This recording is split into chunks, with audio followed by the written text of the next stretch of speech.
தாவேக்காவை பொறுத்த வரைக்கும் தாவேக்கா இன்னொரு ஸ்க்ரீன் ஆஃப் பிஜேபி அப்படிங்கிறது தான் உண்மை.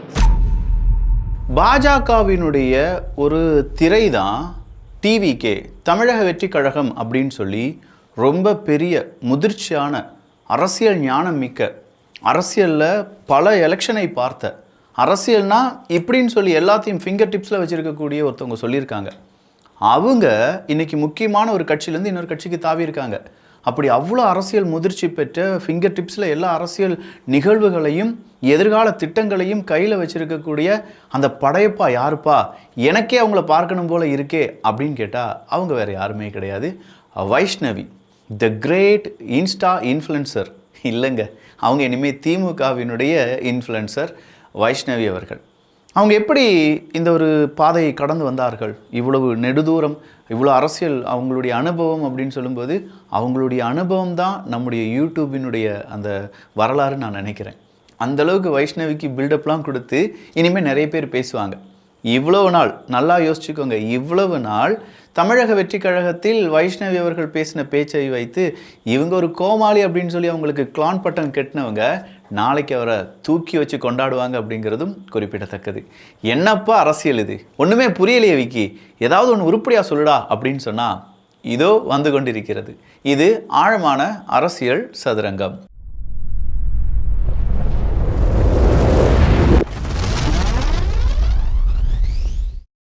தமிழக வெற்றி கழகம் அப்படின்னு சொல்லும்போது இந்த கட்சி இதே மாதிரி ஒரு நடிகரால் தொடங்கப்பட்ட மக்கள் நீதி மையம் அப்படின்னு சொல்கிற கட்சியுடன் கம்பேர் பண்ணிகிட்டே இருப்பாங்க எப்போதுமே. ஏன்னா மக்கள் நீதி மையம் இதே மாதிரி மாற்று கட்சி, டிவி ரிமோட்டில் டிவியெல்லாம் ஒட்டச்சு இது இப்படியே போதுமா அப்படின்லாம் சொல்லி வந்தவர் தான் கமலஹாசன் அவர்கள். அவருடைய நேரமோ அரசியலோ இல்லாட்டி அவருக்கு வந்த அந்த வாய்ப்போ எதுவோ ஒன்றும் சரியில்லை. அதனால் அரசியல் அவரால் பெருசாக ஜெயிக்க முடியலை. அப்போ மக்கள் நீதி மையத்தில் ஃபஸ்ட்டு வெளியில் போகிறது, ரொம்ப முக்கியமான ஒரு ஃபேஸ் வெளியில் போகிறது யார் அப்படின்னு பார்த்தீங்கன்னா மகேந்திரன் அவர்களை சொல்லலாம். அவர் நேராக திமுகவில் போய் ஐக்கியமாகறாங்க. அப்படி ஐக்கியமானும் போது இந்த மக்கள் நீதி மையமும் இதே மாதிரி இன்ஸ்டா இன்ஃப்ளூயன்சர்ஸ் பிரபலமாக இருக்கக்கூடிய நபர்களை வைத்து சில நபர்களை தேர்ந்தெடுத்து கட்சியை உருவாக்கினவங்க தான். அதில் ரொம்ப முக்கியமானவங்க பத்மபிரியா அப்படின்னு சொல்லி யாராலையுமே மறுக்க முடியாது, மறக்க முடியாது. அப்படி பத்மபிரியா அவர்கள் மகேந்திரன் அவர்கள் போன உடனே மறுபடியும் அவங்களும் திமுகவில் போய் ஐக்கியமாகறாங்க. அப்போ பத்மபிரியா அவர்கள் திமுகவை எதிர்த்து மக்கள் நீதி மையத்தை ஆதரித்து மாற்றத்தை ஆதரித்து பேசின வீடியோக்கள் எல்லாமே இப்போதும் வைரல். இப்போ ஏதாவது ஒரு வார்த்தை அப்படியே பத்மபிரியா அவர்கள் பேசிட்டாங்கன்னு வச்சுக்கோங்களேன், உடனடியாக கீழே யாரா வேணாலும் வாழ்ந்துடலாம், ஆனால் பத்மபிரியா மாதிரி வாழக்கூடாது அப்படின்னு சொல்கிற கருத்துக்களை ஏராளம் பார்க்க முடியும். ஸோ இந்த இடத்துல மக்கள் நீதி மையம் அப்படின்னு சொல்கிற கட்சியை அப்படியே காப்பி பேஸ்ட் பண்ணாதான் தமிழக வெற்றி கழகம் வந்துவிடும் அப்படின்னு சொல்கிறவங்க இங்கே இரண்டு விதமாக இதை பார்க்குறாங்க. ஒன்று, திமுகவை காப்பாற்றுவதற்கு தொடங்கப்பட்ட கட்சி தான் மக்கள் நீதி மையம்.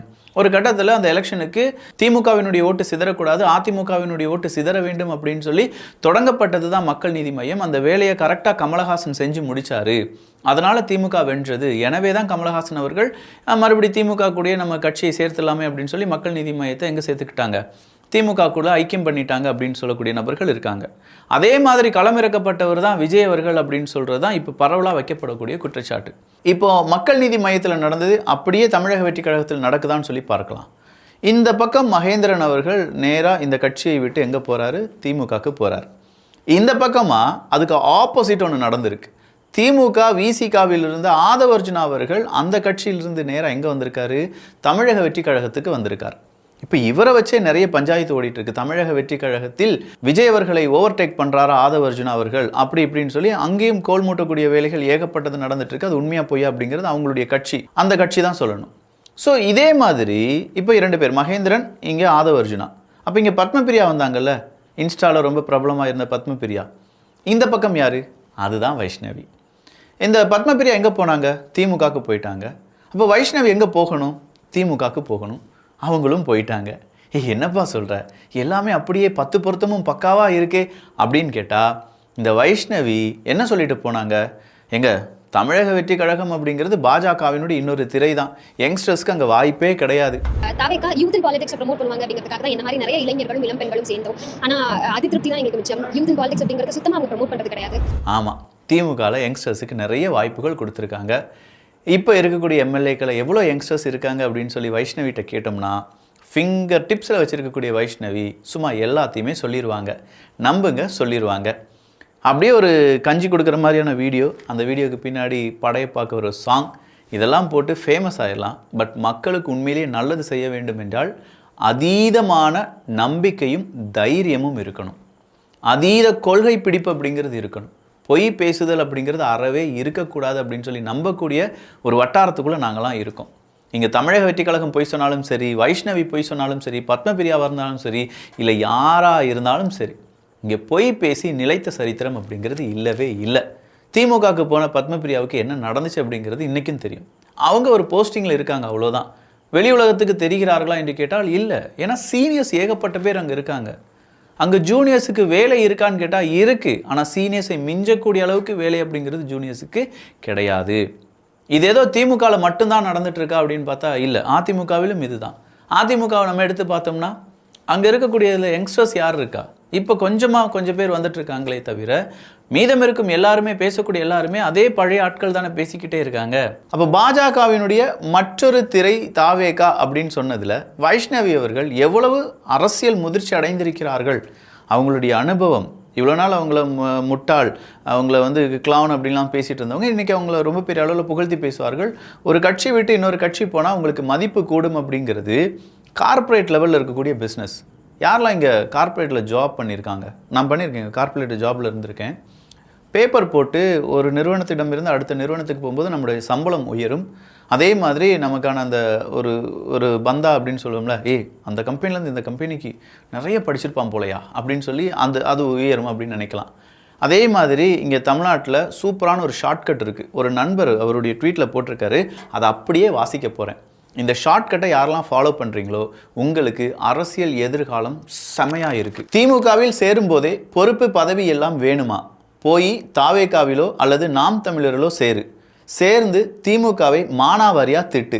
ஐயோ, நாம் தமிழர் கட்சியில் பெயிண்டர் அண்ணெல்லாம் இருந்தார்ல, ஆமாம், மானாவாரியாக திட்டு. அதுவும் சோஷியல் மீடியாவில் பிரபலமாக இருக்கணும்.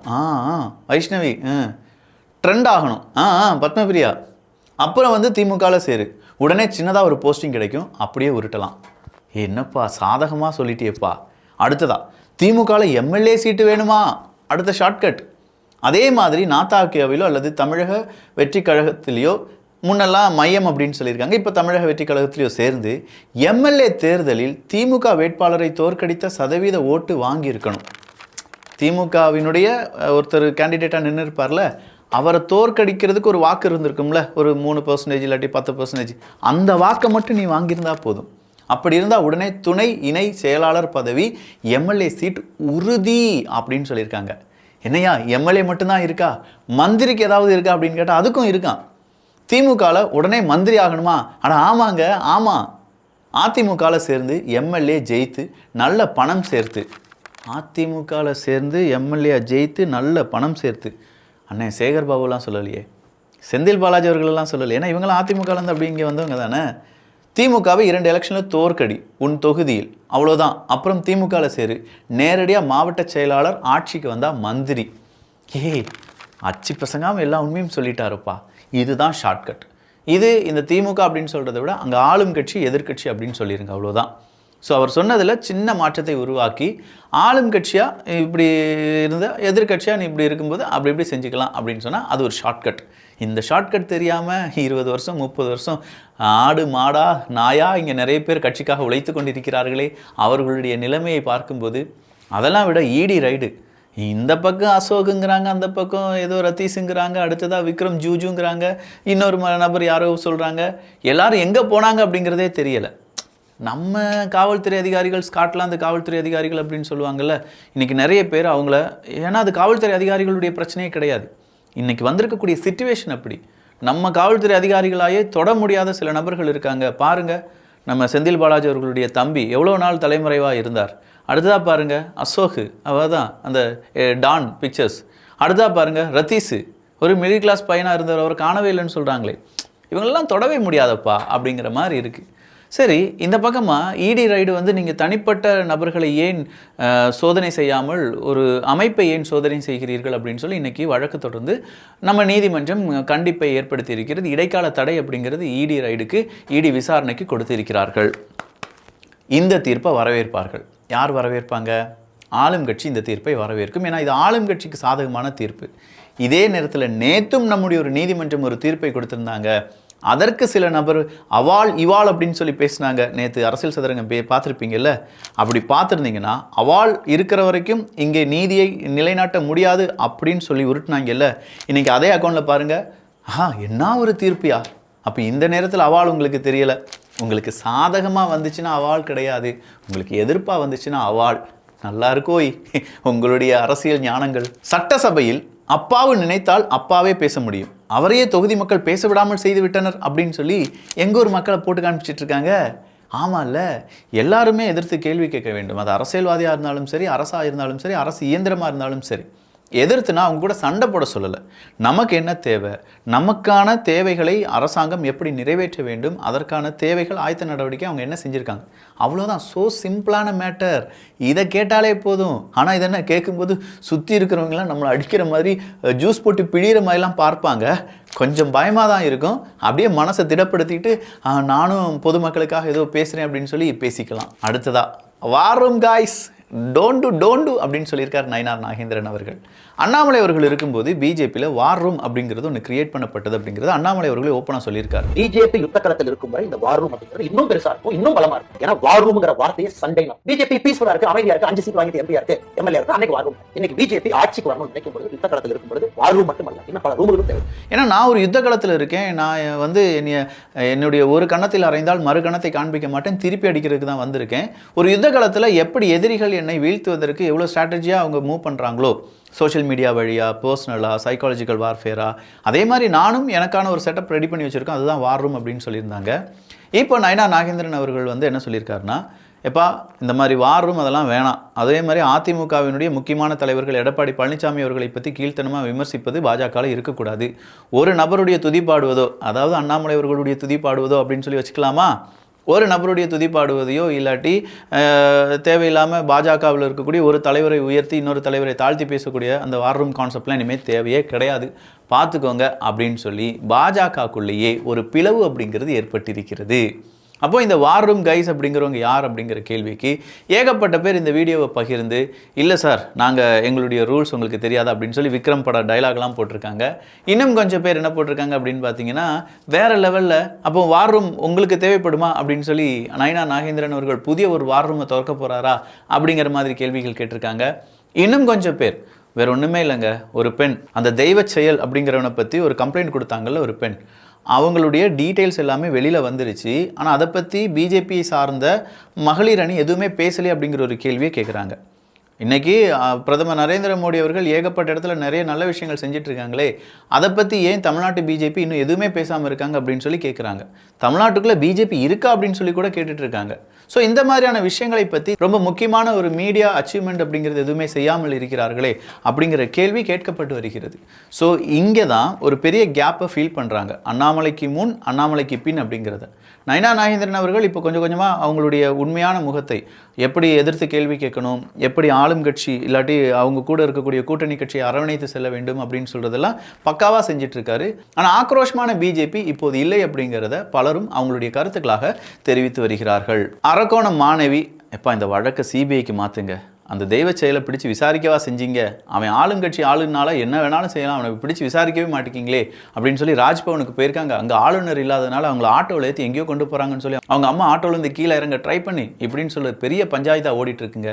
இதெல்லாம் தமிழ்நாட்டில் நடந்துட்டு தான் இருக்குது. ஆனால் என்ன, நமக்கு தான் நேரம் இல்லை இதெல்லாம் கவனிப்பதற்கு. அதனால் நீங்கள் செய்ய வேண்டியது அரசியல் சதுரங்கம் அப்படிங்கிற நம்ம சேனலை சப்ஸ்கிரைப் பண்ணிக்கோங்க. நல்லதை பகிர்ந்து நல்ல சமுதாயத்தை உருவாக்குவோம். நன்றி, வணக்கம்.